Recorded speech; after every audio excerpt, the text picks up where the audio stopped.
हम दूसरों को बदलना चाहते हैं लेकिन स्वयं नहीं बदलना चाहते। ये संसार की रीति है कि लोग मेरी सुने, मेरे अनुसार चले, मेरा कहना माने। ये संसार की रीति है। घर का कोई भी बड़ा सदस्य हो, वो भी यही सोचता है कि मेरा बालक मेरे अनुसार चले।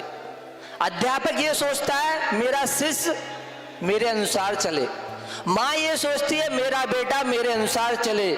गुरु ये सोचता है कि मेरा शिष्य मेरे अनुसार चले। लेकिन वह ये नहीं सोचता कि मैं किसके अनुसार चलूं, क्योंकि हम आज तक दूसरों को बदलना चाह रहे हैं, इसलिए स्वयं नहीं बदल पाए। और भगवान भी इसलिए नहीं बन पाए क्योंकि हम दूसरों को बदलना चाह रहे हैं। एक बार एक संत नदी के किनारे बैठे थे और नदी बह रही थी। अचानक से एक व्यक्ति आया, सुनील जी, पूछता है संत जी आप क्यों बैठे हैं? वो बोलते हैं मुझे नदी पार करना है, लेकिन जब तक नदी सूखेगी नहीं तब तक पार नहीं। संसार की नदी को पार करने के लिए नाव की जरूरत होती है, लेकिन स्वयं की नदी को पार करने के लिए ऐसे साक्षात गुरुओं की जरूरत होती है।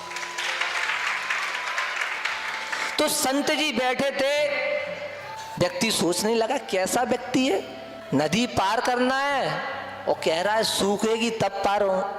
नदी कभी सूख तो सकती नहीं, और वह पार भी कैसा होता।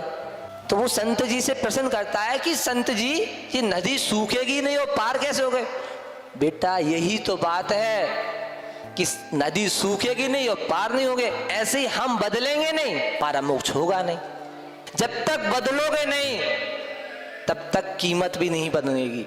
ये भी बात ध्यान रखना, जब तक वस्तु बदलती नहीं है तब तक कीमत बढ़ती नहीं है। अब तक गृहस्थ में थे, कोई पैर नहीं छू रहा था, कोई उन्हें नमोस्तु नहीं कर रहा था, लेकिन आचार्य भगवान ने उनके ऊपर संस्कार दिए और उनके चरण आचरण छूने लगे लोग। किसकी महिमा? मात्र बदलने की महिमा है। भावों को जो बदल लेता है, परिणामों को जो बदल लेता है, वही भगवान बन जाता है। चाहे भगवान महावीर स्वामी हो, चाहे भगवान आदिनाथ हो, जिन जिन ने अपने परिणामों को बदला है, जिन जिन ने अपने भावों को बदला है, वो भगवान बन गए।